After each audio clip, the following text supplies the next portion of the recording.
அதே மாதிரி ஒரு வீட்ல வந்து ஒரு பொண்ணுங்க நெறைய பார்த்திருப்பீங்க. வீட்ல வந்து அம்மா வந்து மாப்பிள பார்த்துருவாங்க. "அடியே அந்த பையன் எவ்ளோ அழகா இருக்கான்டி, எவ்ளோ வசதியா இருக்கான்டி, எவ்ளோ நல்லா சம்பாதிக்கிறான்டி" எல்லாம் சொன்னா, "உனக்கு புடிச்சிருக்கா நீ கல்யாணம் பண்ணிக்கோ." ஐயோ! அப்படின்னு பார்த்தீங்களா? சொல்லுவாங்க பார்த்தீங்களா? அம்மா கிட்ட, "உனக்கு புடிச்சிருக்கா நீ கல்யாணம் பண்ணிக்கோ. என்னைய கல்யாணம் பண்ணிக்கோன்னு சொல்ற?" இதெல்லாம் சிம்மம். டைரக்ட்டா பேசுவாங்க. எத பத்தியும் கவலைப்பட மாட்டாங்க. "நீ இவ்ளோ சொல்ற, இவ்ளோ புகழ்ற, நீ ஏன் கல்யாணம் பண்ணிக்க கூடாது? நீ அப்பாவ டிவோர்ஸ் பண்ணிட்டு போய் கல்யாணம் பண்ணிக்கோ." அப்படின்ற மாரி சிம்மம் பேசும். அதாவது மனசுல வந்து எதையும் வச்சுக்க மாட்டாங்கம்மா. என்ன நெனைக்கிறாங்களோ அத சொல்லுவாங்க. அப்ப அவ்ளோ அவங்க வந்து என்கரேஜ் பண்றாங்க, அழகா இருக்குன்றாங்க.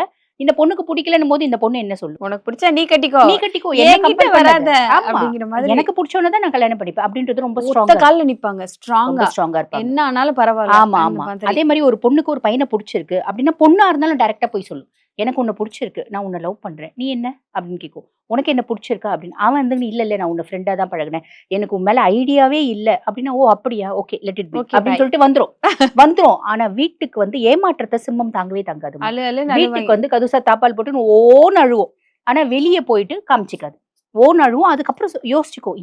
என்ன போயிட்டு அவன் வேண்டான்ட்டானே! என்னோட அழகு என்ன? என்னோட அறிவு என்ன? என்னோட புத்திசாலித்தனம் என்ன? என்னோட படிப்பு என்ன? என்னோட ஸ்டேட்டஸ் என்ன? எல்லாம் யோசிச்சு வருத்தப்பட்டு, அவன் முன்னாடி நான் வாழ்ந்து காமிக்கணும். மறுநாள் சாதாரணமா பேசும். அவன் சொல்றான், "நம்ம ஃப்ரெண்டா இருக்கலாம். உன் ஃப்ரெண்ட்ஷிப் எனக்கு தேவையில்ல." அப்படின்னு கட் பண்ணிடும். மறுநாள் போய் கட் பண்ணிட்டு, அவன விட சூப்பரா ஒரு பையன பார்த்து கல்யாணம் பண்ணின்னு அவன் முன்னாடி போய் கெத்தா நடந்து போகும். இதுதான் சிம்மம். சிம்மத்துக்கு இன்பில்ட்டாவே அந்த கேரக்டர் உண்டு. ஏன்னா, "நீ வேணான்ட்டல்ல, உன் முன்னாடி நான் கெத்தா நிக்கணும்." அப்படின்றது மனசுக்கு புடிக்குதோ, புடிக்கலையோ கல்யாணம் பண்ணிக்கோ. அதுக்கப்புறம் அந்த ஹஸ்பண்டுக்கு சின்சியரான ஒய்ஃபா இருக்கும்.